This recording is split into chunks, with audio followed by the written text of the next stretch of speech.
नील के रौबदार और ठंडे एटीट्यूड को देखकर प्रिया के दिल की धड़कनें तेज हो गई थी। वो उसकी पर्सनैलिटी से इतनी प्रभावित हुई कि खुद से ही बुदबुदाते हुए बोल उठी, इनको पाकर तो कोई भी लड़की कितनी लकी होगी, काश वो लकी लड़की मैं बन जाऊं। वहीं दूसरी तरफ थोड़ी देर पहले जो आदमी मलंग से टकराया था, वो अब हिचकिचाते हुए माफी मांगता है।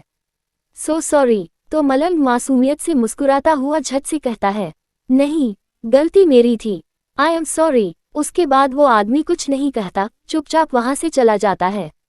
उसके जाते ही कैफे का माहौल दोबारा पहले जैसा शांत और सामान्य हो जाता है। प्रिया नील का हाथ पकड़ते हुए एक हल्की मुस्कान के साथ कहती है, अब सब ठीक है, तो चलिए चलते हैं। उधर मलंग थोड़ा झिझकते हुए नील के सामने सर झुकाकर बेहद मासूमियत से बोलता है, थैंक यू नील सर, दोबारा मेरी हेल्प करने के लिए। और वो मुस्कुराते हुए पीछे पलटकर जाने ही वाला था कि अचानक नील की सख्त आवाज उसके कानों में गूंजती है, स्टॉप मलंग। नील के मुंह से अपना नाम सुनकर मलंग के कदम ठिठक जाते हैं। वो धीरे से पलटकर नील की तरफ देखने लगता है। तभी नील प्रिया का हाथ झटकते हुए उसकी तरफ देखता है और कहता है, sorry baby, I think I am not interested in you. ये कहकर नील मलंग का हाथ थाम लेता है और उसे कैफे से बाहर की ओर ले जाने लगता है। ये सब देखकर प्रिया का चेहरा उतर जाता है। उसे बहुत बुरा लगता है, पर वो नील को रोकने की कोशिश नहीं करती। बस वहीं खड़ी रहकर दोनों को जाते हुए देखती रहती है, खामोशी से। बाहर आते ही नील मलंग को अपनी कार के पास लाता है और उसके लिए कार का दरवाज़ा खोल देता है। मलंग थोड़ा झिझकता है और फिर कार का दरवाज़ा बंद करते हुए नील की आंखों में देखते हुए कहता है, सॉरी सर, लेकिन आज मैं आपके साथ कहीं नहीं जा सकता। वैसे भी मेरा घर पास ही में है और मैं अपनी बाइक से आया हूँ, तो मैं चला जाता हूँ। नील उसकी बातों को सुनता है और हल्की सी स्मित के साथ एटीट्यूड में कहता है, तुम्हें नहीं लगता क्यूट बॉय कि मैंने तुम्हारी 2 बार हेल्प की है, तो उसके बदले तुम्हें भी मेरे लिए कुछ करना चाहिए। ये सुनकर मलंग थोड़ी मासूमियत से झट से कहता है, हाँ, लगता तो है, पर अभी मेरे पास पैसे नहीं हैं। जो भी आपने कैफे में मेरे लिए पे किया था, मैं कुछ दिनों में आपको लौटा दूंगा। मलंग की यह मासूम निर्दोष बात सुनते ही नील के होंठों पर एक क्रूर सी मुस्कान फैल जाती है। वो धीमे कदमों से मलंग की तरफ बढ़ता है। मलंग, जो अब तक सहज था, नील को करीब आता देख घबरा जाता है। उसके दिल की धड़कनें तेज हो जाती हैं और डर उसकी आंखों में झलकने लगता है। वो धीरे धीरे कदम पीछे करते हुए हकलाकर कहता है, आप क्या कर रहे हो नील सर। मलंग इतना ही कह पाता है कि उसके पीठ कार से टकरा जाती है। नील अब उसके बेहद करीब पहुंच चुका होता है। वो मलंग के कान के पास जाकर अपनी सिडक्टिव आवाज में फुसफुसाता है, मुझे पैसे नहीं चाहिए क्यूटी। नील का हाथ मलंग की कमर पर टिकता है और फिर धीरे धीरे उसकी टी शर्ट के अंदर जाने लगता है। मलंग की सांसें रुकने सी लगती हैं, उसकी आंखें बंद हो जाती हैं और वो घबराते हुए कहता है, तो आपको क्या चाहिए नील सर। मैं उसका वाक्य अधूरा ही रहता है क्योंकि नील उसकी बात को अनसुना कर उसके कान को अपनी जीभ से चाटने लगता है। मलंग की जुबान उसके गले में ही अटक जाती है और वो कुछ पल के लिए पूरी तरह नील की हरकतों में खो जाता है। लेकिन अगले ही पल जैसे होश आया हो, मलंग नील का कंधा पकड़कर उसे खुद से दूर धक्का दे देता है। वह जल्दी से अपनी टी शर्ट ठीक करता है और सहमे हुए डरे हुए नजरों से नील को देखता है। आप क्या करने की कोशिश कर रहे हो मेरे साथ। मैं कोई लड़की नहीं हूँ। नील एक तीखी सार्कास्टिक मुस्कान के साथ कहता है, अगर तुम लड़की होते तो क्या मेरे साथ इंटीमेट होते। मलंग इस सवाल का कोई जवाब नहीं देता, बस जाने के लिए पलटता है। लेकिन तभी नील उसका हाथ पकड़कर उसे कार की ओर फिर से धकेलता है और गुस्से में कहता है, कोई नील ओबरॉय की बात बिना सुने जाए, ये मुझे बिल्कुल पसंद नहीं है। अब मलंग के चेहरे पर डर और घबराहट साफ झलकने लगती है। वो सहमी आवाज में कहता है, देखिए मुझे। लेकिन नील उसकी बात काटते हुए सीधे बोलता है, I want to spend the night with you. ये सुनकर मलंग सकते में आ जाता है। वो हकलाते हुए कहता है, कर क्यों, आप क्या करने का सोच रहे हैं। नील उसके कान के पास जाकर बेहद ठंडी और गंभीर आवाज में कहता है, सेक्स, पूरी रात तुम्हारे साथ। मलंग को समझ नहीं आता कि वो कैसे रिएक्ट करे। उसके अंदर हलचल मच जाती है, आंखों में हैरानी, गुस्सा और घबराहट का तूफान सा उठता है। तभी नील खुद ही पीछे हटकर कहता है, और चिंता मत करो, अच्छा खासा पैसा मिलेगा तुम्हें एक रात बिताने का। अब चुपचाप मेरे साथ चलो। ये कहकर नील कार का दरवाजा खोलता है और फिर आदेशात्मक लहजे में कहता है, अंदर बैठो। लेकिन मलंग की आंखों में अब आंसू और गुस्से का मिश्रण है। वो कार का दरवाजा बंद करता है और नील की आंखों में देखते हुए सख्ती से कहता है, अगर आपको लगता है कि आप पैसे देकर किसी को भी खरीद सकते हैं तो आप बहुत गलत सोचते हैं मिस्टर नील ओबरॉय। हर चीज खरीदी नहीं जा सकती, और मैं तो बिल्कुल भी नहीं। मुझे आप में जरा भी इंटरेस्ट नहीं है। इतना कहकर मलंग उसके पास से हटकर अपनी बाइक की तरफ चला जाता है। नील उसका हाथ फिर से पकड़ लेता है और गुस्से में कहता है, आज तक मुझे किसी ने रिजेक्ट नहीं किया, और तुम। मलंग नील की बात बीच में काटते हुए कड़ाई से बोलता है, तो अब आदत डाल लीजिए रिजेक्शन की, क्योंकि अगर आप मेरे पास आएंगे तो आपको सिर्फ रिजेक्शन ही मिलेगा। इतना बोलकर मलंग नील से दूर हो जाता है, अपनी बाइक पर बैठता है, हेलमेट पहनता है और बिना पीछे देखे वहां से निकल जाता है। नील वहीं खड़ा रह जाता है, उसकी आंखों में अब सिर्फ गुस्सा है। वो अपनी मुठियां भींचता है और खुद से बुदबुदाता है, नील ओबरॉय को रिजेक्ट करके तुमने अपनी जिंदगी की सबसे बड़ी गलती कर दी है क्यूटी। अब मैं तुम्हें इस कदर मजबूर कर दूंगा कि तुम खुद मेरे पास लौट कर आओगे। नील गुस्से में अपनी कार की तरफ बढ़ता है, ड्राइविंग सीट पर बैठते ही अपने मैनेजर को कॉल करता है। फोन उठाते ही दूसरी तरफ से आवाज आती है, यस सर। नील ठंडी और गहरी आवाज में कहता है, एक लड़के की फोटो भेज रहा हूं तुम्हें, कल तक मुझे उसके बारे में छोटी से छोटी डिटेल्स चाहिए। फोन काटते ही नील कार स्टार्ट करता है और गुस्से से तेजी से वहां से निकल जाता है। सुबह के 7 बजे रेयान जॉगिंग कर रहा होता है और फिर अपने मेंशन की ओर लौटता है। जैसे ही वो दरवाजे से भीतर आता है, उसकी नज़र अपने असिस्टेंट आकाश पर पड़ती है। तुम इतनी सुबह सुबह यहाँ क्या कर रहे हो? रेयान गंभीरता से पूछता है। आकाश झट से कहता है, सॉरी सर, आपको कॉल किया था पर आपने फ़ोन रिसीव नहीं किया। एक इम्पोर्टेंट फाइल थी, उस पर आपके सिग्नेचर चाहिए थे। रेयान हाथ बढ़ाते हुए कहता है, फ़ोन रूम में ही रह गया होगा, ठीक है, फाइल दो। आकाश फाइल देता है और रेयान बिना पढ़े उस पर साइन कर देता है। फिर फाइल वापस करते हुए पूछता है, और कुछ? नो सर, अब मैं चलता हूँ। आकाश जाने को होता है, तभी रेयान कहता है, वेट आकाश। यस सर, ब्रेकफास्ट करके जाना। आकाश कुछ बोलने ही वाला था कि रेयान आदेशात्मक लहजे में कह देता है, दैट्स माई ऑर्डर, और बिना कुछ और कहे वो सीढ़ियों से ऊपर अपने कमरे की ओर चला जाता है। उधर आकाश सोच में डूबा खड़ा होता है, तभी सीढ़ियों से रूहानी नीचे आती है, नाइट ड्रेस में, बिखरे बाल, आधी नींद में। लेकिन फिर भी उसकी खूबसूरती कमाल की लग रही थी। वो आकाश को देखे बिना ही सोफे पर बैठ जाती है और कहती है, मुझे कॉफी चाहिए, कोई लाकर दो। आकाश बिना कुछ कहे मुड़ने ही वाला होता है कि रूहानी उसे देखकर रुकती है। हे, रुको, कौन हो तुम? जैसे ही आकाश की शक्ल साफ दिखती है, रूहानी के चेहरे पर स्माइल छा जाती है। वो झट से उठती है, बालों को ठीक करती है और मुस्कुराते हुए पूछती है, तुम यहाँ क्या कर रही हो? आकाश थोड़ा शर्माते हुए कहता है, वो रेयान सर से कुछ काम था। रूहानी उसका हाथ पकड़कर सोफे की ओर ले जाती है, अब आ गए हो तो ब्रेकफास्ट करके जाना। आकाश बस ओके कहकर बैठ जाता है। रूहानी की नज़र खुद के कपड़ों पर जाती है, वो थोड़ी शर्माती है और कहती है, तुम भाग मत जाना, मैं फ्रेश होकर आती हूँ। वो दौड़ती है लेकिन एक टेबल से टकरा जाती है और उसके घुटने में हल्का दर्द होता है।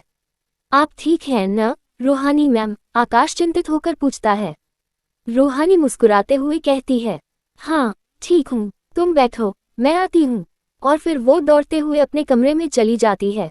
दरवाज़ा बंद कर शीशे के सामने खड़ी होकर अपना रोंदू चेहरा बनाते हुए खुद से कहती है, ये आकाश मुझे ऐसे कपड़े में देखकर पता नहीं क्या सोच रहा होगा, पर कोई बात नहीं, अब उसे रूहानी का हॉट लुक दिखाऊंगी और वो मेरी खूबसूरती में खो जाएगा।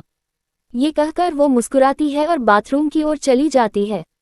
कुछ देर बाद वही रेयान भी बाथरूम से फ्रेश होकर बाहर आता है और अपने कपड़े पहनकर तैयार हो रहा था। तभी रेयान के फ़ोन पर किसी का कॉल आता है। वो जैसे ही अपना फ़ोन निकालता है, स्क्रीन पर अंश का नाम देखकर हल्की सी आंखें सिकुड़ता है और फिर फ़ोन कान पर लगाते ही बेहद रूखे अंदाज में कहता है, बोलो। रेयान की इतनी ठंडी और रूखी आवाज़ सुनकर फ़ोन के उस पार खड़े अंश का चेहरा फौरन बिगड़ जाता है।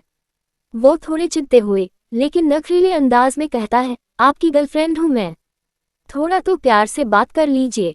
उसका मासूम और शरारती लहजा भी रेयान के बर्फ जैसे ठंडे दिल को नहीं पिघला सका।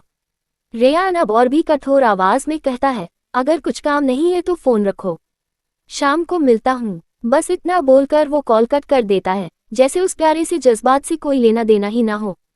रेयान की कॉल काटते ही अंश का चेहरा ऐसे उतर जाता है जैसे कोई बच्चा अपना पसंदीदा खिलौना छिन जाने पर उदास हो जाए। वो नाराज होकर मुंह फुला लेता है और खुद से ही गुस्से में बड़बड़ाता है, हद है, बदतमीज आदमी है। कल खुद ही कहा था कि आज का पूरा दिन मेरे साथ रहेगा और खुद ही भूल गया।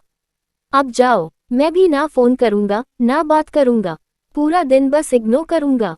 उसका चेहरा मासूम सा गुस्से से लाल हो जाता है। उधर रेयान कॉल काटते ही बिना एक पल गंवाए दक्ष को कॉल करता है और उसे आदेश देता है कि वो अंश को लेने चला जाए। फिर वो खुद तैयार होकर रूम का दरवाज़ा खोल सीढ़ियों से नीचे उतरता है।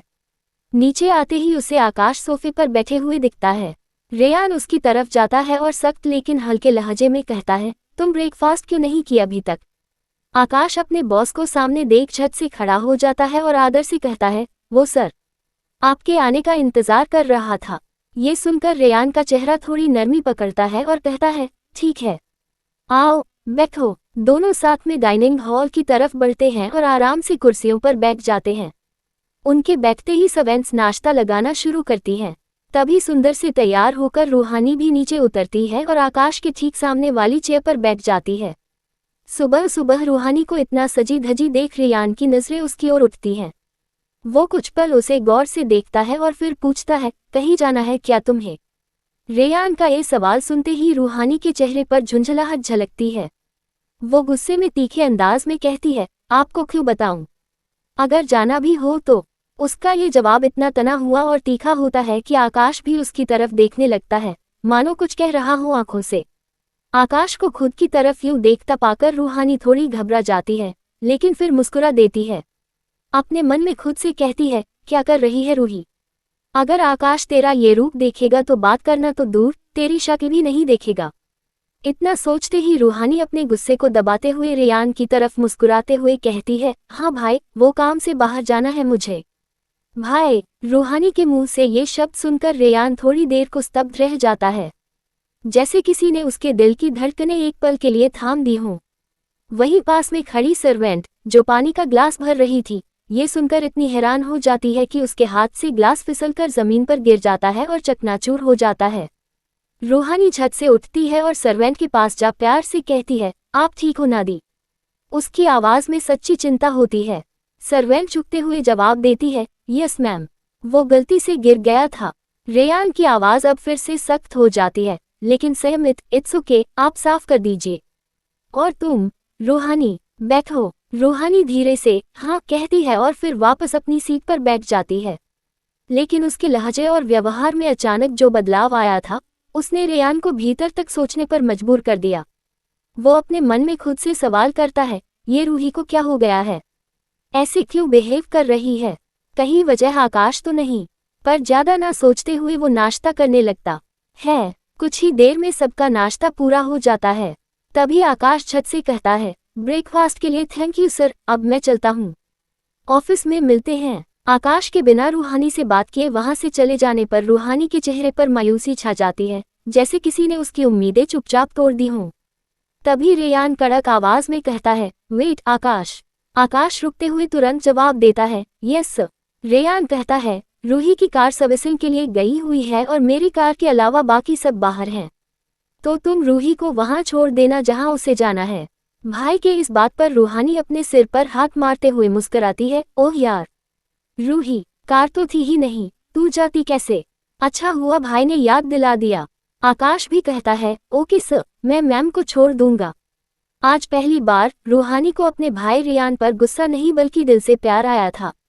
उसके होठों पर मीठी सी मुस्कान थी। वो बिना किसी देरी के आकाश के साथ मेंशन से बाहर चली जाती है। दोनों कार में बैठते हैं और कार मेंशन से बाहर निकल जाती है। वहीं अंश भी फ्रेश होकर बाहर आता है और जन्नत के पास जाकर मासूमियत से कहता है, दी, माता श्री और पापा कब आएंगे? उनकी बहुत याद आती है। जन्नत छत से मुस्कुराते हुए जवाब देती है, बस 2 दिन बाद। अंश तो जैसे खुशी से झूम उठता है, सच्ची? जन्नत भी हंसते हुए बस हाँ कह देती है। फिर जन्नत उसे गौर से देखकर पूछती है, वैसे आज संडे है तो सुबह सुबह इतना तैयार क्यों हुए हो? अंश थोड़ी सी शर्माते हुए कहता है, मलंग के साथ बाहर जा रहा हूँ, बस घूमने। जन्नत हल्की मुस्कान के साथ कहती है, ओके, पर अंधेरा होने से पहले आ जाना।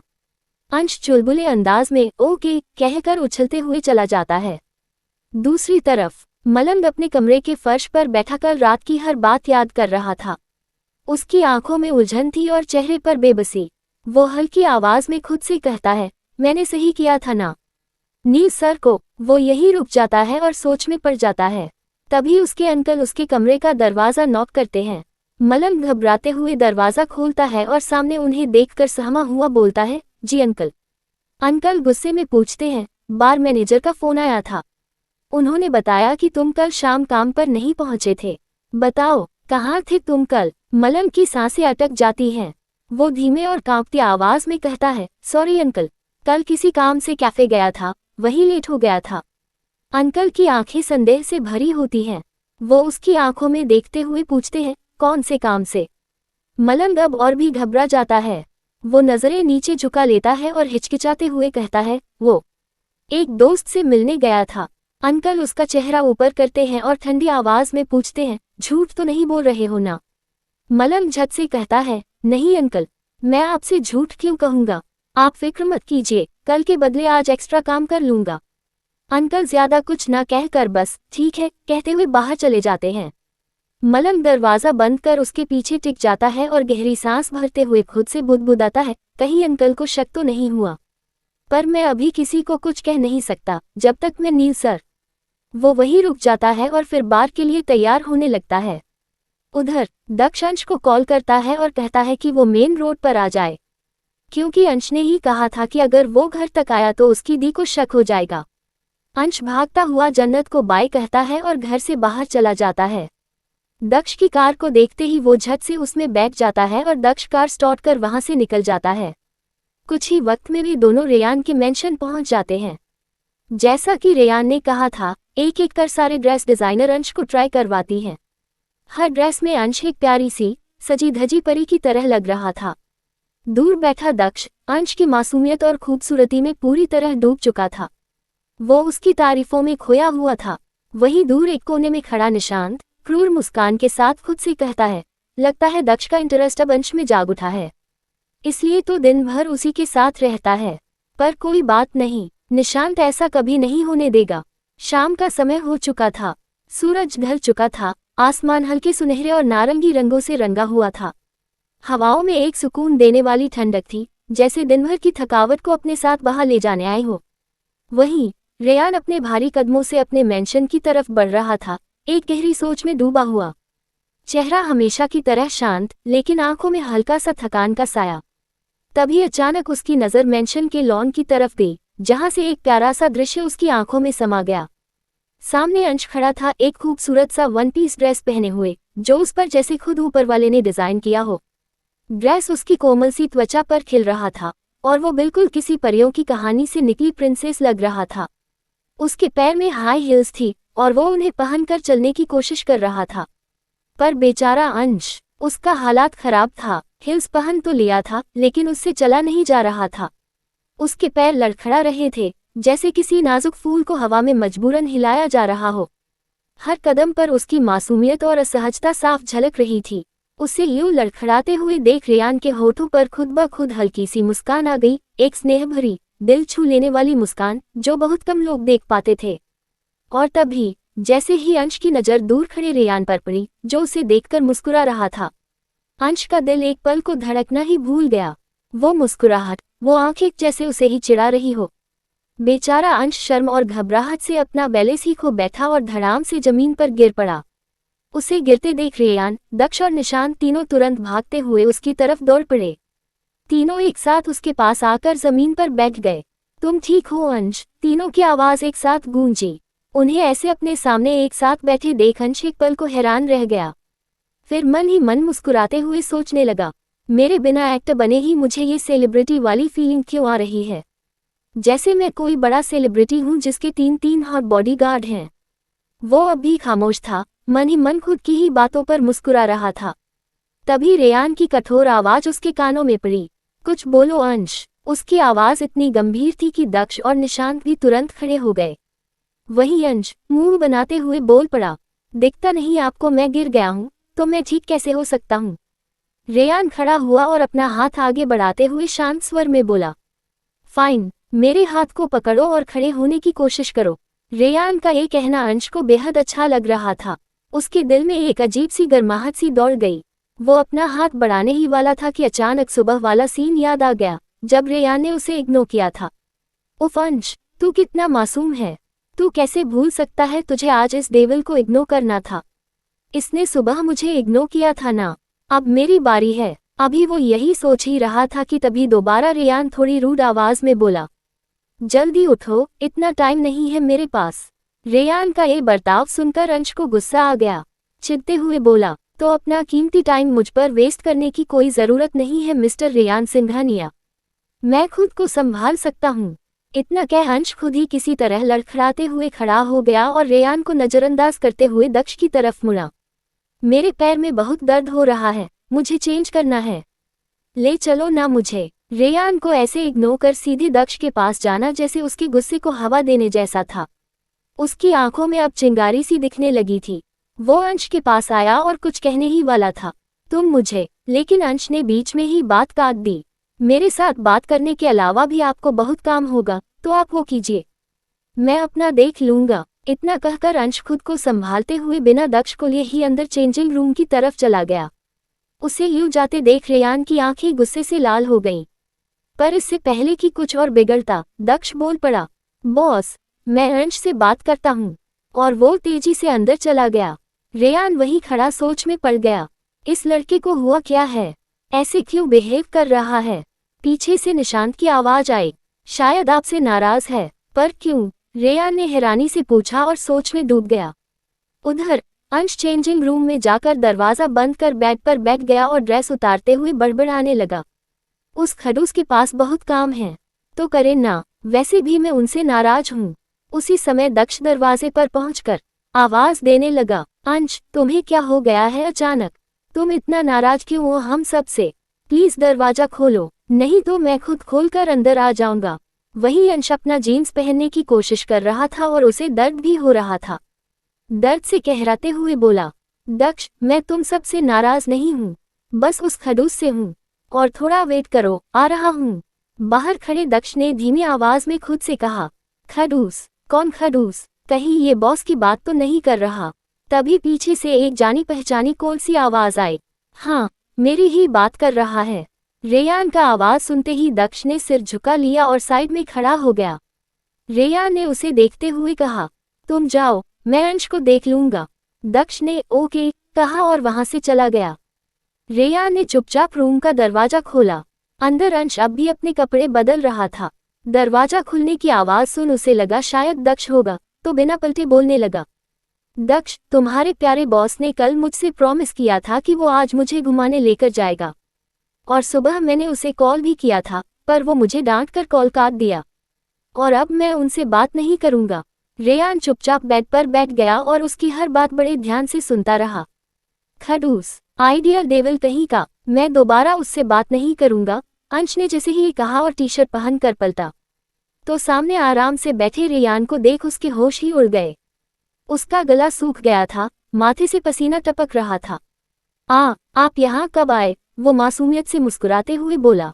रेयान खड़ा हुआ और उसके पास कदम बढ़ाते हुए मुस्कुराया, जब तुम मुझे प्यार भरी गालियां दे रहे थे। रेयान को इतना पास आते देख अंश डर से लड़खड़ाता हुआ पीछे हटने लगा और सीधा दीवार से टकरा गया। रेयान ने अपने दोनों हाथ उसके दोनों ओर दीवार पर रख दिए, उसका रास्ता ब्लॉक कर दिया और उसकी आंखों में देखते हुए पूछा, तो मेरी गर्लफ्रेंड मुझसे नाराज है? रेयान के इतने करीब आते ही अंश का दिल जोर जोर से धड़कने लगा। उसकी जुबान लड़खड़ाने लगी। रेयान ने अपना एक हाथ उसके होठों पर ले जाकर धीरे से छुआ, उसके दिल को झकझोरते हुए बोला, तो बताओ, मैं क्या करूं जिससे तुम मान जाओ? अंश को कुछ समझ नहीं आया। वो हकलाता रहा, मैं। रेयान चिढ़ते हुए बोला, बकरी नहीं हो जो मैं किए जा रहे हो, इंसान की तरह जवाब दो।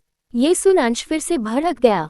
उसने खुद को रेयान से दूर करते हुए कहा, मुझे घर जाना है, मैं जा रहा हूँ। इस बार अंश के फिर से इग्नोर करने पर रेयान का गुस्सा सच में भड़क गया।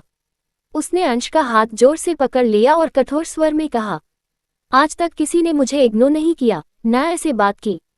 और तुम होते कौन हो जो रेयान सिंघानिया से ऐसे बात करने की हिम्मत कर रहे हो? रेयान की पकड़ इतनी मजबूत थी कि अंश के हाथ में दर्द होने लगा और उसकी प्यारी आंखों से आंसू भी गिरने लगे।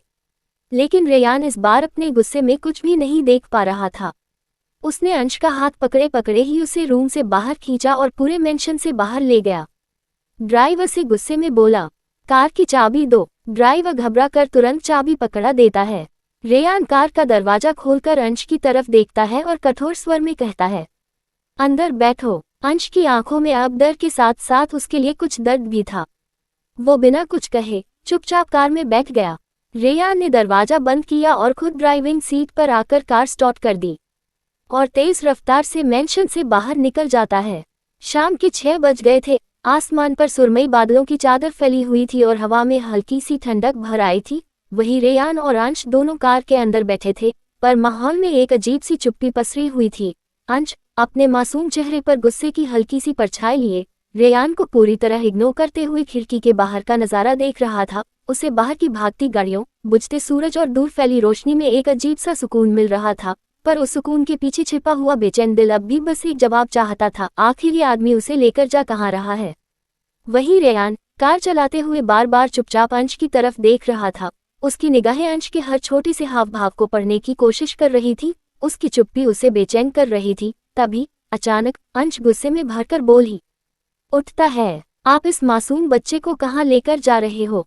इतनी देर की चुप्पी के बाद जब रेयान के कानों ने अंश की मीठी सी शिकायत से भरी आवाज सुनी तो उसके होठों पर अनायास ही एक प्यारी सी मुस्कान तैर गई। वो मुस्कान जिसे छुपाने की कोशिश भी अब बेकार थी। रेयान एक हल्की नजर अंश पर डालता है और जवाब देता है, तुम मुंबई देखना चाहते थे ना? तो आज तुम्हें एक ही पल में पूरा मुंबई का नज़ारा दिखाने ले जा रहा हूँ, इंतजार करो।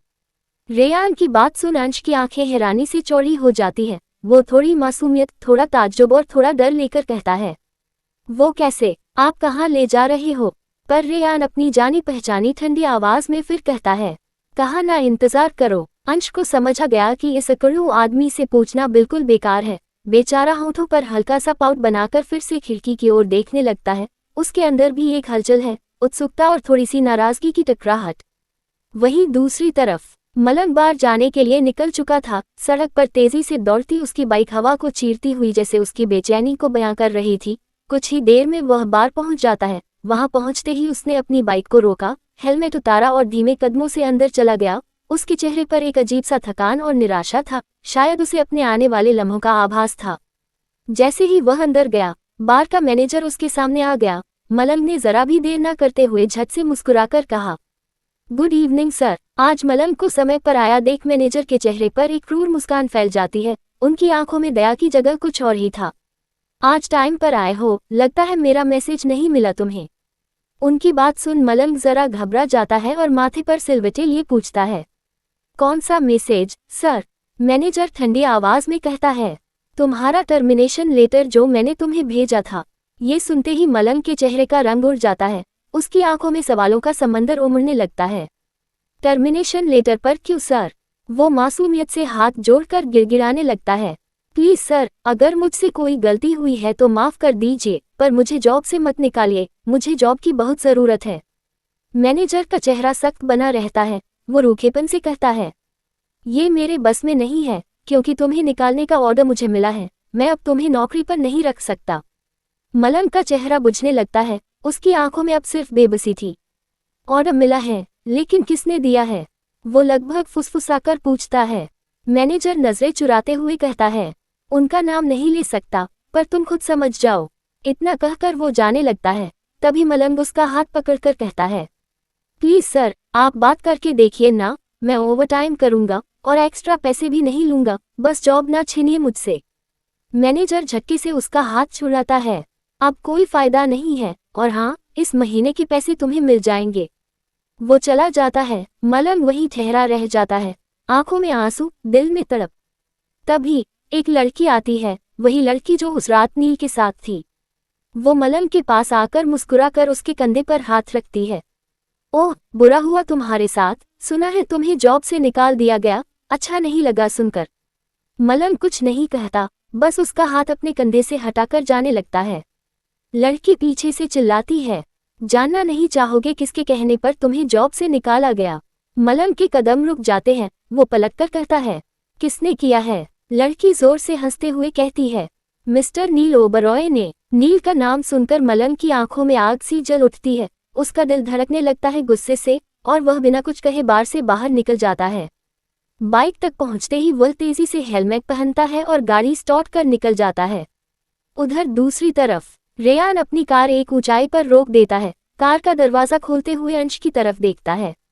बाहर आओ। अंश लड़खड़ाते हुए उतरता है और रेयान के पास चला जाता है। तभी रेयान उसका हाथ पकड़ उसे आगे खींचने लगता है। अंश के पैरों में दर्द शुरू हो जाता है। वो ठिठक कर रुकता है और रोंदू आवाज में कहता है, आप सच में इतने जालिम हैं या मेरा साथ बनाने का नाटक कर रहे हो? रेयान घूरते हुए कहता है, क्या मतलब है तुम्हारा? अंश मासूम सा मुंह बनाकर कहता है, एक तो मुझसे चला नहीं जा रहा, ऊपर से आप मुझे खींच कर ले जा रहे हो। रेयान के चेहरे पर झल्लाहट साफ दिखती है। वह आंखें घुमाता है, फिर अंश के पास जाता है और उसे अपनी बाहों में उठा लेता है। उसकी आंखों में एक चमक और होठों पर प्यारी सी मुस्कान है। अब ठीक है। अंश की धड़कन जैसे रुक जाती है, उसके चेहरे पर लाली दौड़ जाती है और वो धीरे से कहता है, हाँ। रेयान उसे लेकर लाइट हाउस के सबसे ऊपरी हिस्से पर जाता है। वहां से पूरी मुंबई रोशनी में नहाई हुई दिख रही थी। रेयान अंश को नीचे उतारता है। देखो, दिख रहा है ना पूरा मुंबई। अंश रेलिंग के पास जाकर देखता है। उसकी आंखों में चमक आ जाती है। आज से पहले इतना सुंदर नज़ारा कभी नहीं देखा। वो रेयान की तरफ देखता है। वैसे आप यहाँ रोज आते हो? रेयान हल्का सा मुस्कुराता है। यहाँ आने के अलावा और भी जरूरी काम है मुझे।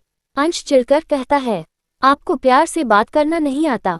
हमेशा रूडली क्यों बात करते हो? रेयान कहता है, नहीं, अगर रेयान सिंघानिया के साथ रहना है तो इन सब की आदत डालनी होगी तुम्हें। तुम्हारा रूठना बेकार है, मैं तुम्हें मनाने नहीं आऊंगा।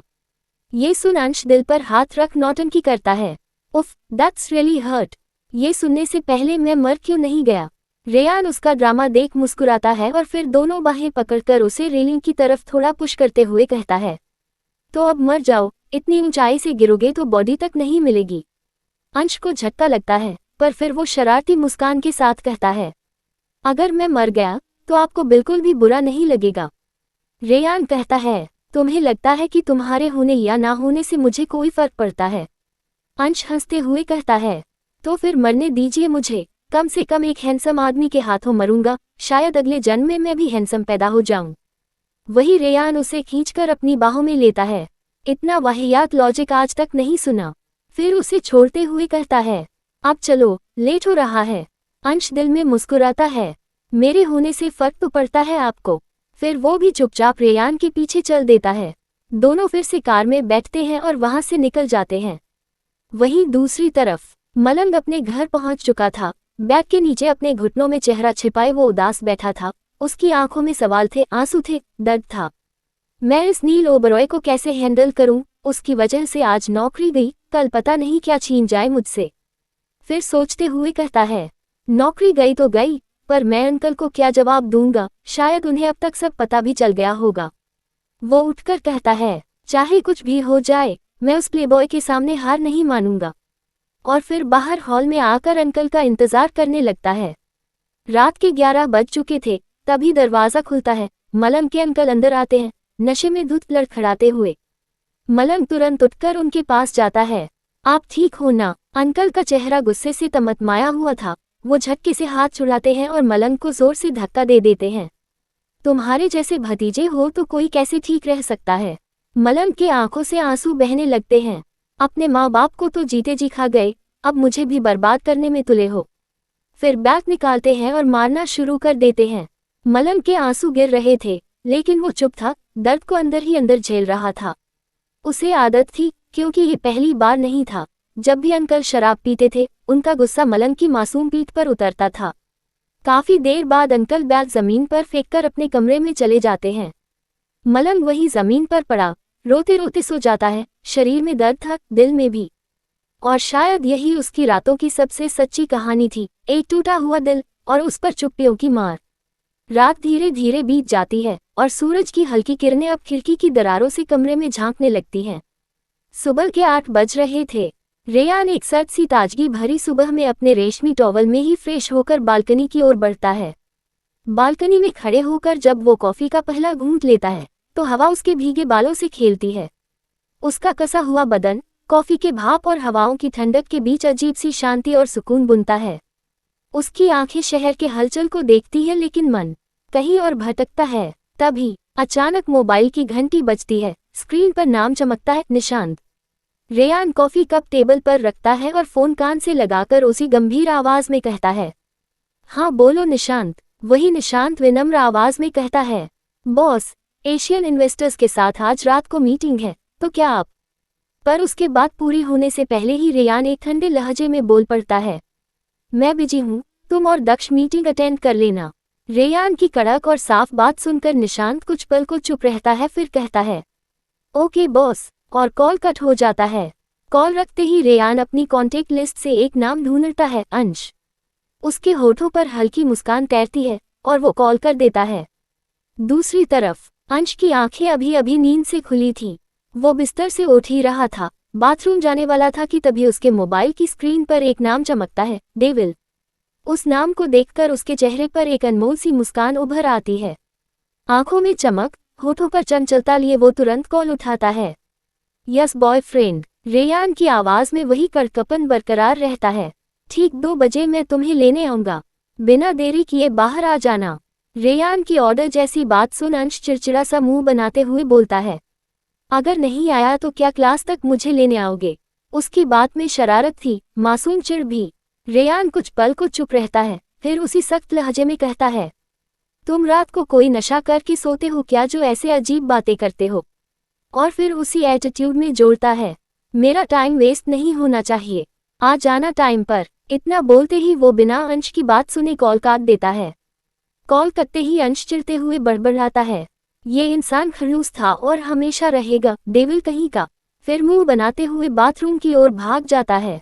वहीं रेयान अब भी बालकनी में खड़ा था, आंखों में एक हल्का सा सुकून और होठों पर फीकी सी मुस्कान थी। कुछ तो बात है इस लड़के में, वह खुद से कहता है। इसकी आंखों में बिल्कुल भी डर नहीं दिखता। और फिर थोड़ा और मुस्कुराते हुए सोचता है, हमेशा अपनी बातों से या हरकतों से मुझे इम्प्रेस कर ही देता है, परफेक्ट है मेरे लिए। दूसरी तरफ मलंग की नींद भी अब खुल चुकी थी। सर्दी की ठंडी हवा उसके कमरे में भर चुकी थी, लेकिन उसके शरीर पर पड़े नीले निशान और चोटें अब भी जल रही थी। वह बाथरूम में जाता है और शावर के नीचे खड़ा हो जाता है। पानी जैसे ही उसके शरीर से टकराता है, हर चोट जैसे अपनी मौजूदगी का एहसास करवा देती है। आह! एक हल्की सी दर्द भरी आवाज उसके होंठों से निकलती है। वह ज्यादा देर पानी के नीचे नहीं रुकता, क्योंकि दर्द अब असहनीय हो रहा था। जल्दी से नहाकर बाहर आता है, अपना कॉलेज का सिंपल सा ड्रेस पहनता है। कपड़े पहनते हुए आईने में खुद को देखता है और धीमी आवाज में खुद से कहता है, अगर मुझे जल्दी कोई जॉब नहीं मिला तो प्रॉब्लम हो जाएगा, पर बिना डिग्री के मुझे अच्छी कंपनी भी नहीं मिलेगी और कॉलेज अटेंड करना भी जरूरी है।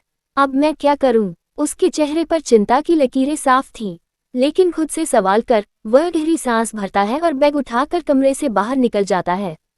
हॉल में उसके अंकल अखबार पढ़ रहे थे। मलंग उनके सामने सिर झुकाकर खड़ा हो जाता है। आज मैं कहीं और जॉब देख लूंगा, उसके अंकल बिना आंखें उठाए कहते हैं। जो करना है करो, पर शाम तक तुम्हें जॉब मिल जाना चाहिए। वैसे भी तुम्हारे मरे हुए बाप ने इतना सारा लोन लेकर रखा है, मेरा आधा जीवन उसी को भरने में निकल गया है। अब तुम देख लो, क्योंकि लोन भरने की डेट भी आ रही है। उनकी सख्त बातों का मलंग पर असर होता है। वो चुपचाप ओके कहता है, कुछ खाए बिना बाइक की चाबी उठाता है और घर से बाहर निकल जाता है। बाहर निकलते ही वो सबसे पहले अंश के घर पहुंचता है। दरवाजा नॉक करता है। जन्नत दरवाजा खोलती है और उसे देख मुस्कुराते हुए अंदर बुलाती है। मलंग अंदर आकर सीधे सोफे पर बैठता है और पूछता है, अंश अभी तक रेडी नहीं हुआ क्या? उसी वक्त अंश हॉल में आते हुए कहता है, हो गया हूँ रेडी, बस थोड़ी देर में नाश्ता कर लेता हूँ। जन्नत भी तैयार थी। आज उसका ऑफिस में पहला दिन था, इसलिए चेहरे पर हल्की सी नर्वसनेस और खुशी दोनों थे। तीनों डाइनिंग टेबल पर आकर बैठते हैं। मलंग थोड़ा संकोच से कहता है, जन्नत दी, मैं नाश्ता करके आया हूँ। जन्नत मुस्कुराते हुए उसके सर पर प्यार से हाथ फेरती है, कोई बात नहीं, यहाँ भी कर लो नाश्ता, वैसे भी मैं तुम्हारी दी हूँ ना, तुम्हारे लिए कुछ करना मुझे अच्छा लगता है। और हाँ, आज खीर बनाई है। मलंग के चेहरे पर मुस्कान खिल जाती है। उसे हर बार जब अंश और जन्नत के साथ समय बिताने का मौका मिलता था तो एक सुकून, एक अपनापन महसूस होता था। जैसे ये उसका अपना घर हो, जैसे वो अकेला नहीं हो। नाश्ता करने के बाद अंश और मलंग दोनों घर के बाहर निकल आते हैं। सुबह की हल्की ठंडी हवा उनके चेहरों को छू रही थी और अंश के चेहरे पर आज का दिन किसी नई शुरुआत जैसा लग रहा था। वही मलंग अपनी बाइक की तरफ बढ़ता है और उस पर बैठ जाता है। जैसे ही अंश उसके पीछे बैठने के लिए आगे बढ़ता है और मलंग के कंधे को पकड़ता है, अचानक मलंग के मुंह से एक तेज आह निकलती है और उसका चेहरा दर्द से सिकुड़ जाता है। अंश चौंक कर फौरन बाइक से उतरता है और चिंता भरे स्वर में पूछता है, क्या हुआ मलंग, तुम चीखे क्यों, सब ठीक है ना? बेचारा मलंग कैसे बताए कि उसके कंधे पर चोट लगी है, और वो भी एक ऐसी चोट जो किसी गहरे राज की तरह छुपी हुई है। अगर अंश को पता चल गया तो न जाने कितने सवालों की झड़ी लग जाएगी। और मलंग जानता है, हर सवाल के जवाब देना उसके बस की बात नहीं। इसलिए वो हल्के से मुस्कुराकर दर्द को छुपाते हुए कहता है, शायद रात को गलत तरीके से सोने के कारण कंधे में थोड़ा मोच आ गया है, कोई बड़ी बात नहीं है। अंश का चेहरा और भी चिंता में डूब जाता है। वो झट से कहता है, तो डॉक्टर के पास चलते हैं या कोई दवाई ले लेते हैं पहले?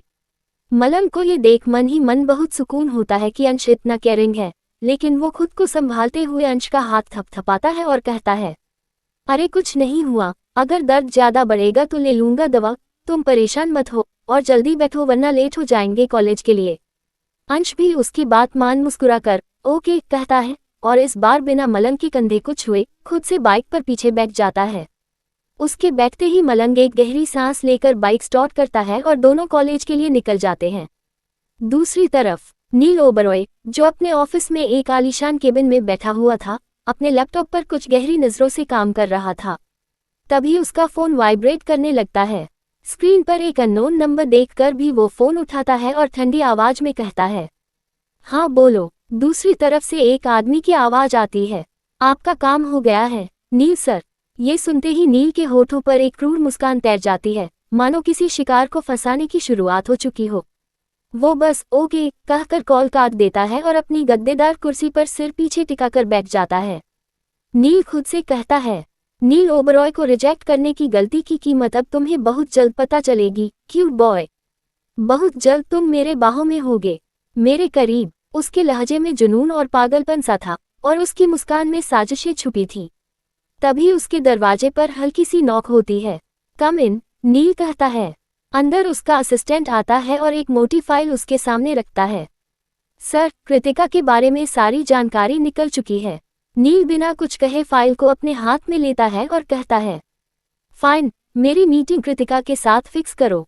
और हाँ, मिलने के लिए कोई बड़ा सा रिजॉर्ट बुक करना, वो भी खाली। असिस्टेंट ओके सर कहकर बाहर चला जाता है। नील उस फाइल को खोलकर ध्यान से पढ़ता है और हर एक डिटेल्स को स्कैन करता है। फिर एक गहरी सांस लेकर फुसफुसाता है, इस जन्म में तो मैं आपकी दूसरी शादी कभी नहीं होने दूंगा डैड, चाहे उसके लिए मुझे कुछ भी क्यों ना करना पड़े। दूसरी तरफ आज जन्नत का ऑफिस का पहला दिन था।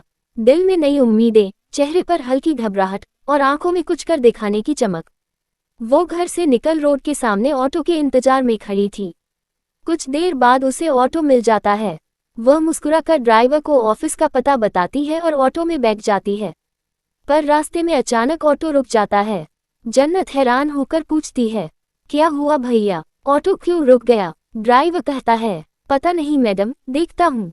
ड्राइवर दोबारा ऑटो स्टार्ट करने की कोशिश करता है लेकिन ऑटो हिलने का नाम तक नहीं लेता।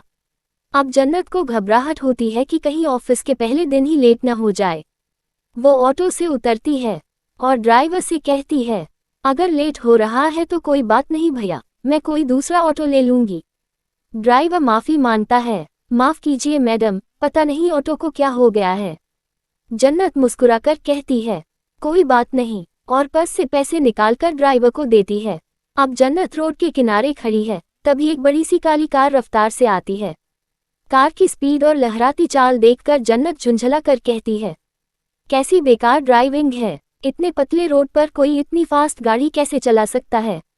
कार उसके सामने से निकलती है और पास ही बने बारिश के गंदे कीचड़ में घुस जाती है और अगले ही पल सारा कीचड़ जन्नत पर बारिश की तरह बरस जाता है। जन्नत गुस्से और हैरानी से भर जाती है। गीले कपड़े और गंदगी से वो खौल उठती है। वो चिल्लाकर कहती है, दिखाई नहीं देता, अंधे हो क्या? कार रुक जाती है दरवाजा खुलता है और एक हॉट, चार्मिंग और रिच दिखने वाला लड़का बाहर आता है। सिल्वर सूट, सोने की घड़ी और आंखों पर डार्क शेड्स, एकदम किसी फिल्मी हीरो की तरह। जन्नत गुस्से में कहती है, लगता है चश्मा पहनने से आंखें बंद हो गई हैं आपकी, देख नहीं सकते कि कोई लड़की खड़ी है। वो कपड़े दिखाते हुए कहती है, आपकी वजह से मेरा पूरा ड्रेस खराब हो गया है। आज मेरे जॉब का पहला दिन है।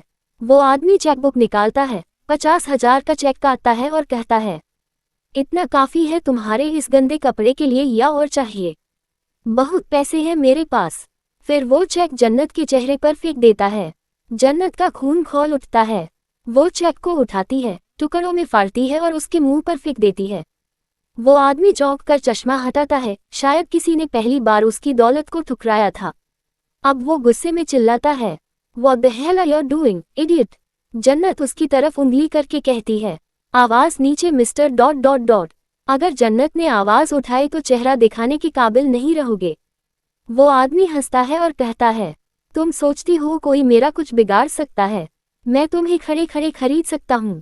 जन्नत चिल्लाकर नाटक करती है, बचाओ, ये आदमी जबरदस्ती करने की कोशिश कर रहा है। थोड़ी ही देर में भीड़ जमा हो जाती है, लोग उस आदमी को घेर लेते हैं। मजबूर होकर वो गुस्से में जन्नत से माफी मांगता है।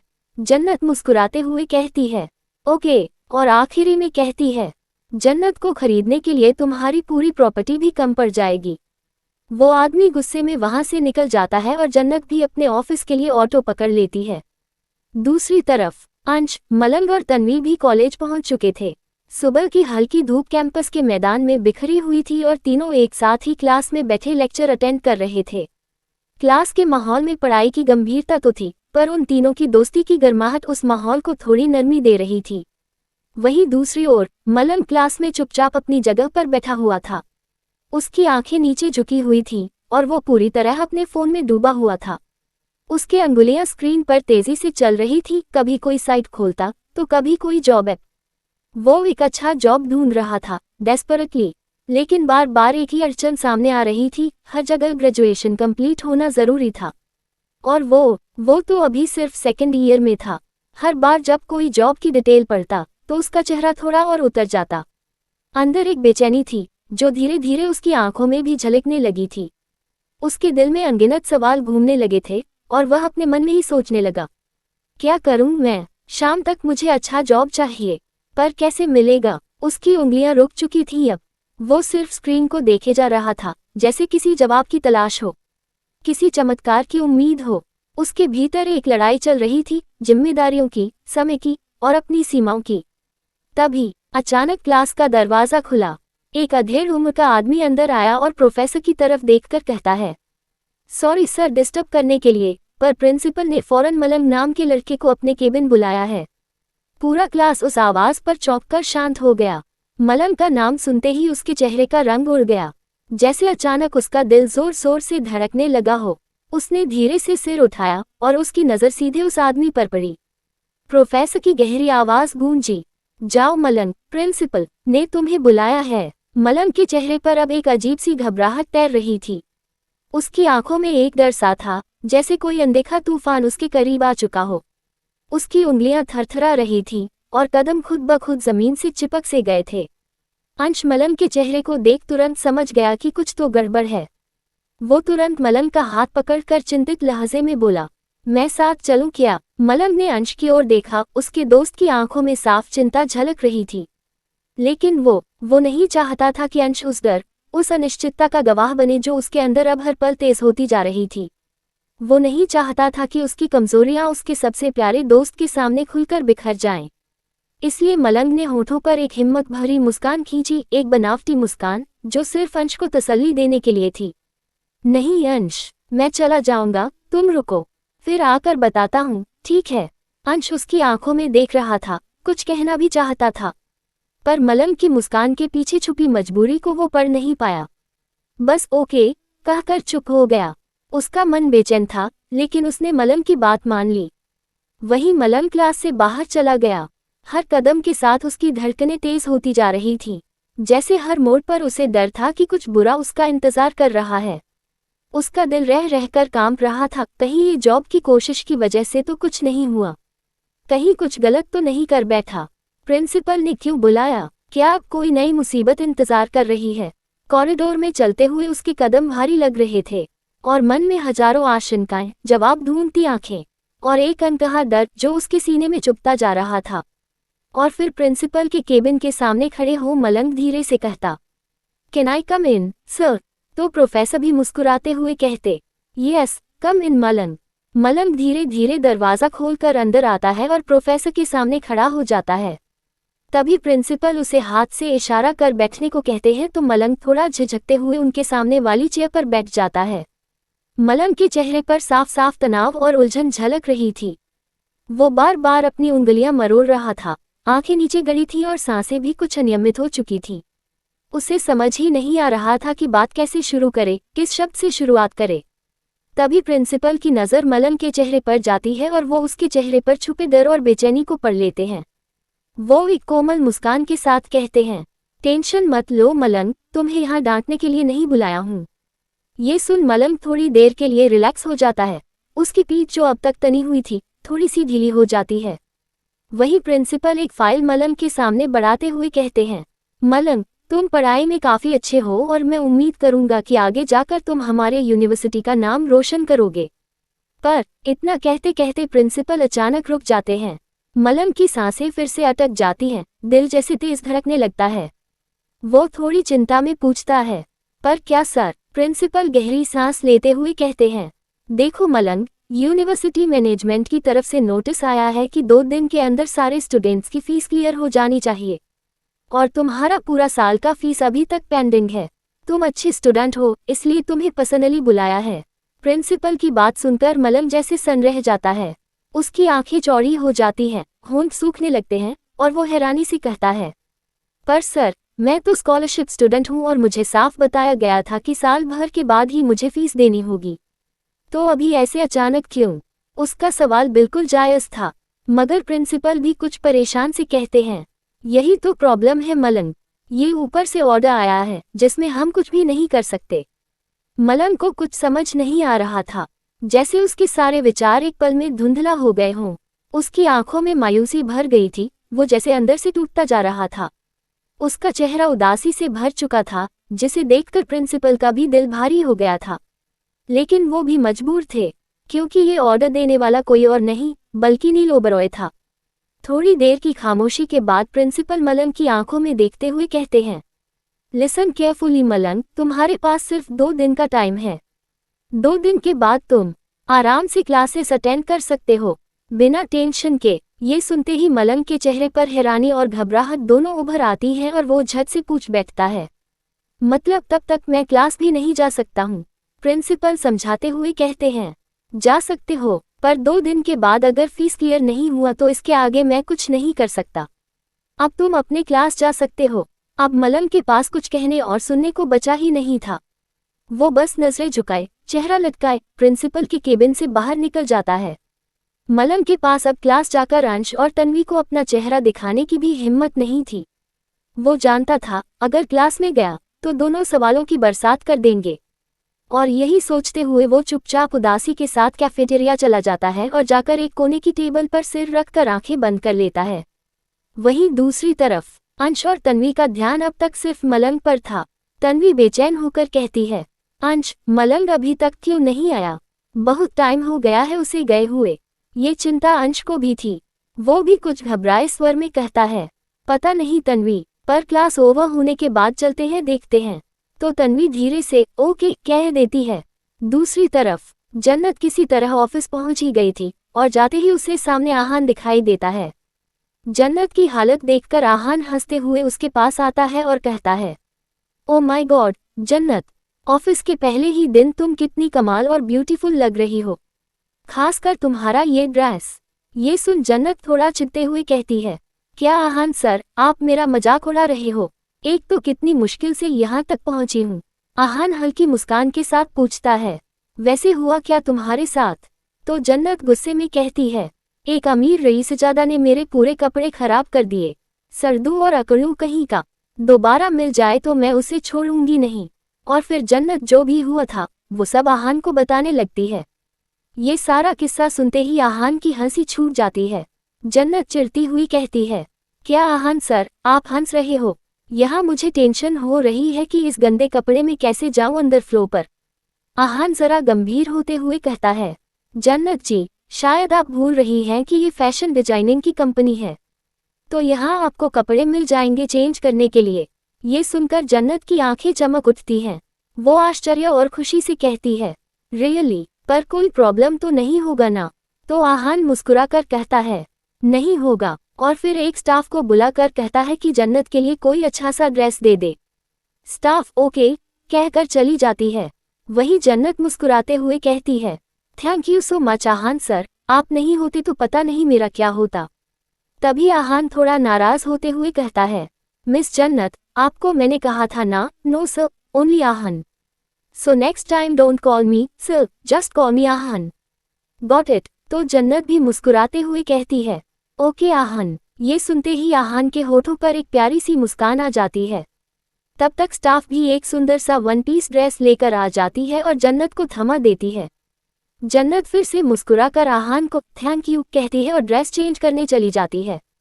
पीछे से आहान उसे आवाज देता है, जन्नत, चेंज करके मेरे केबिन में आना, कुछ डिस्कस करना है। तो जन्नत मुस्कुराकर ओके कह देती है। दोपहर का समय हो चुका था, पहला क्लास ओवर हो चुका था और दूसरा क्लास शुरू होने से पहले ही अंश और तन्वी मलंग का बैग लेकर क्लासरूम से बाहर आ जाते हैं। अंश जल्दी से अपना फोन निकालता है और मलंग को कॉल करता है, पर कोई रिस्पॉन्स नहीं आता।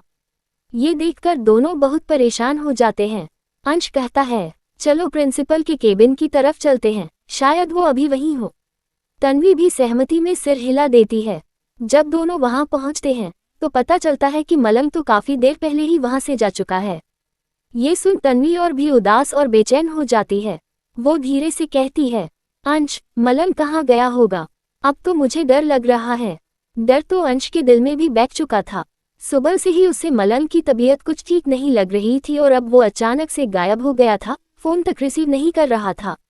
थोड़ी देर सोचने के बाद अंश कहता है, हो सकता है वो कैफेटेरिया गया हो। तो तन्वी भी कहती है, हाँ, हो सकता है, चलो चल कर देखते हैं अंश। और दोनों कैफेटेरिया की तरफ बढ़ जाते हैं।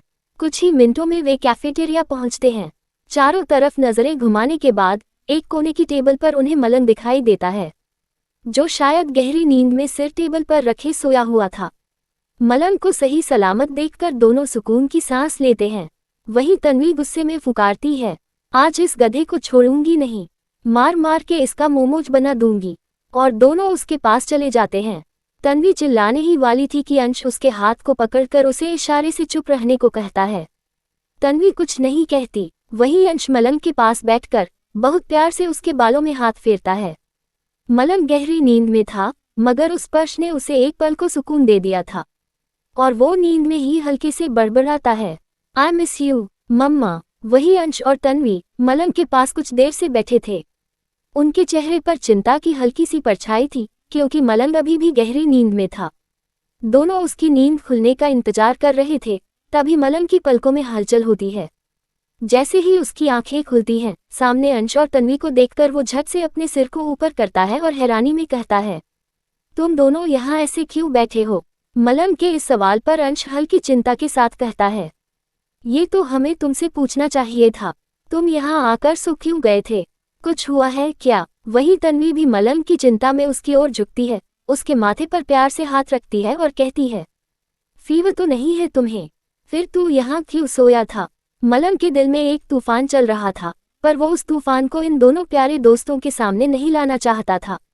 उसका दर्द, उसका अकेलापन वो किसी के साथ बांटना नहीं चाहता, इसलिए हल्की सी मुस्कान बनाते हुए झूठ बोल देता है, अरे यार, वो कल रात भर एक मूवी देख रहा था, तो सोने में काफी लेट हो गया, तो नींद यहाँ पूरी कर रहा हूँ, और कोई बात नहीं है। तन्वी झट से जवाब देती है, पर तुम्हें तो मूवी में इंटरेस्ट है ही नहीं। मलंग कुछ पल के लिए चुप हो जाता है, लेकिन फिर तुरंत कहता है, पर वो मूवी काफी अच्छा था, इसलिए देख लिया। अब सवाल बंद करो और चलो चलते हैं। इतना कहकर मलंग खड़ा हो जाता है, जैसे अपनी बातों से सच को ढकने की कोशिश कर रहा हो। तभी अंश उसका हाथ पकड़कर रुकाता है और सच्चाई को टटोलने की कोशिश में कहता है, और प्रिंसिपल ने क्यों बुलाया था, ये तो तुमने बताया ही नहीं। मलंग का दिल जोर से धड़कता है, क्या कहे? कैसे छिपाए अपने जख्मों को। वो सोचने लगता है। कुछ पल के लिए उसकी आंखें नीचे झुक जाती हैं और फिर हकलाते हुए कहता है, वो मेरे स्कॉलरशिप को लेकर कुछ कहना था उन्हें, और कुछ खास नहीं है। अंश उसकी आंखों में झांकता है, उसे लगता है कुछ तो छिपा रहा है मलंग। वो धीरे से कहता है, पक्का यही बात है, तुम कुछ छुपा तो नहीं रहे। मलंग मुस्कुराकर अपने दिल को मजबूत बनाते हुए कहता है, पक्का अंश, यही बात है। सच्ची। अंश को मलंग की मुस्कान में दर्द नजर आता है, पर वो कुछ कह नहीं पाता। कभी कभी दोस्त की चुप्पी को भी समझना पड़ता है, इसलिए वह आगे कुछ नहीं पूछता और तीनों कैफेटेरिया से बाहर निकल जाते हैं। तीनों यूनिवर्सिटी के बाहर आ जाते हैं। गर्मी की हल्की तपिश के बीच मलंग की नज़र घड़ी पर पड़ती है, दोपहर के 2:15। तभी जैसे उसके दिमाग में बिजली सी कौंधती है।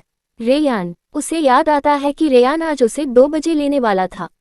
घबराकर वो हड़बड़ी में अपने बैग से फ़ोन निकालता है और जैसे ही स्क्रीन पर नज़र डालता है, उसका चेहरा फिक पड़ जाता है। आउच! मेरा फ़ोन स्विच ऑफ कैसे हुआ? वो चीखता है। वो घबराया हुआ लगता है। उसके माथे पर पसीना छलकने लगता है। उसके घबराहट को देख मलंग कहता है, कोई नहीं, अंश चलो, मैं घर छोड़ देता हूँ तुम्हें। अंश हंसते हुए कहता है, नहीं नहीं, तुम दोनों जाओ, मैं ऑटो से चला जाऊंगा। वैसे भी मुझे मार्केट से कुछ सामान लेना है। मलंग और तन्वी एक दूसरे को देखते हैं और फिर ठीक है कहकर निकल जाते हैं। अब अकेला अंश यूनिवर्सिटी गेट के बाहर खड़ा होता है और रेयान की कार को ढूंढने लगता है, लेकिन वहां कोई नजर नहीं आता। और तभी एक अजनबी आदमी जिसने ब्लैक जैकेट पहन रखी थी और चेहरा मास्क से ढका हुआ था, अचानक अंश के सामने आता है। वो बिना कुछ कहे अंश का हाथ पकड़ता है और जबरदस्ती उसे कॉलेज के अंदर खींचने लगता है। अंश घबरा जाता है, पर तभी उस टच में उसे एक अजीब सी पहचान महसूस होती है। वह डर और जिज्ञासा के बीच कहता है, कौन हो तुम और कहाँ ले जा रहे हो मुझे? वो आदमी बिना कुछ बोले चलता रहता है, पर उसके गुस्से से भरे आंखें अंश की आंखों में देखती हैं।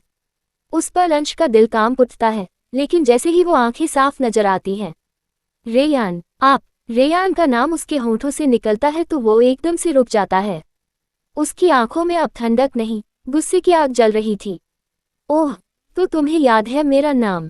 मुझे लगा भूल गए होगे। रेयान की कड़क आवाज अंश के कानों में गूंजती है। इतना कहकर वो फिर से अंश को खींच कर ले जाने लगता है।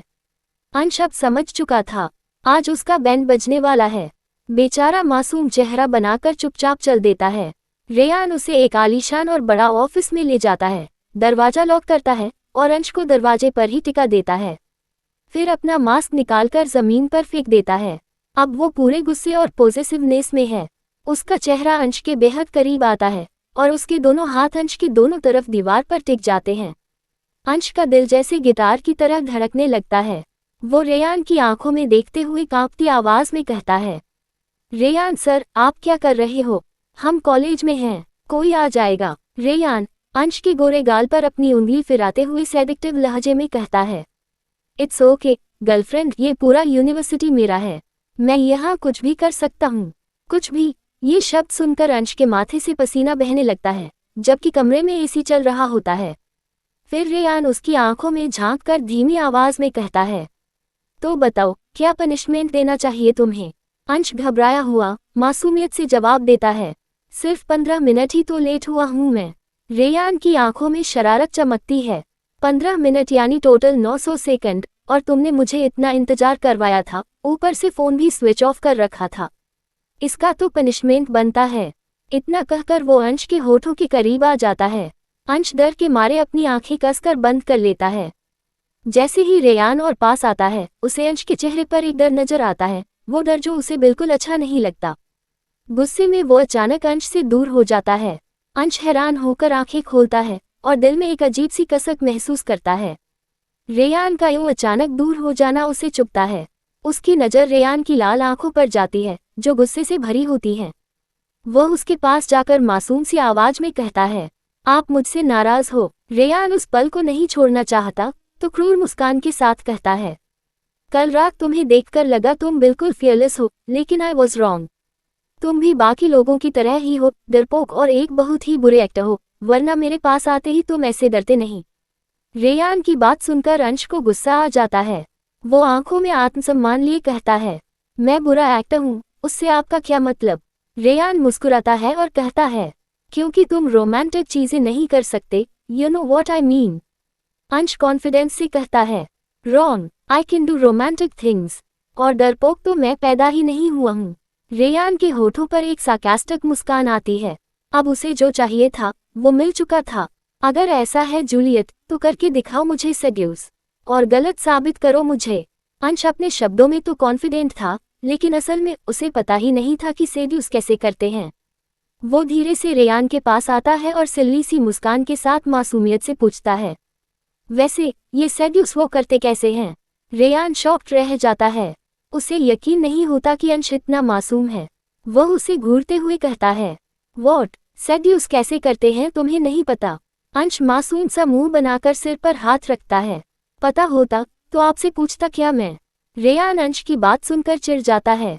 वो उसकी आंखों में गहराई से देखता है और कहता है, तुम सच में इतने मासूम हो या मेरे सामने बनने का नाटक करते हो?